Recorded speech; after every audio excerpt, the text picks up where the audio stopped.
last year at the forum, it was clear that momentum on business and human rights is growing in the region. Indeed, many states have made commitments and more companies are developing human rights policies.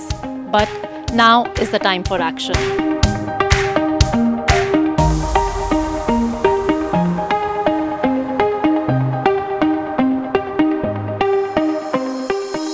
We should have more forums like this, I think, bringing together all stakeholders. I mean, academia, government officials, companies, human rights defenders, of course, most notably, which I'm very glad to meet here today.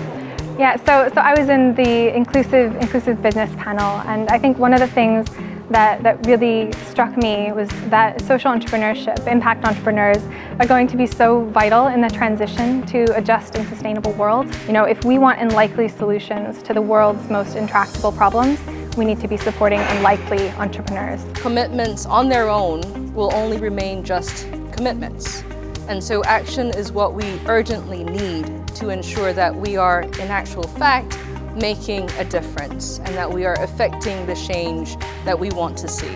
And it's these forums like the one here, the UNRBHR forum here in Bangkok, where we see a galvanization of support for important initiatives like the guiding principles, where together we can actually affect change and to communicate what we want to see in the world. The strategies alone is not enough, but we need the legislation, we need the law, we need the anti-SLAPP law to ensure that when human rights defenders protect the rights of the rights holder, they will not be victims of SLAPPs. So in this session, we discussed what are some of the migration dynamics, what can we expect in the future, what are some of the key drivers for labor migration in the region, demographic changes, income differential. So we heard many good recommendations both from the business perspective as well as for the government perspective on how to move from commitment to action.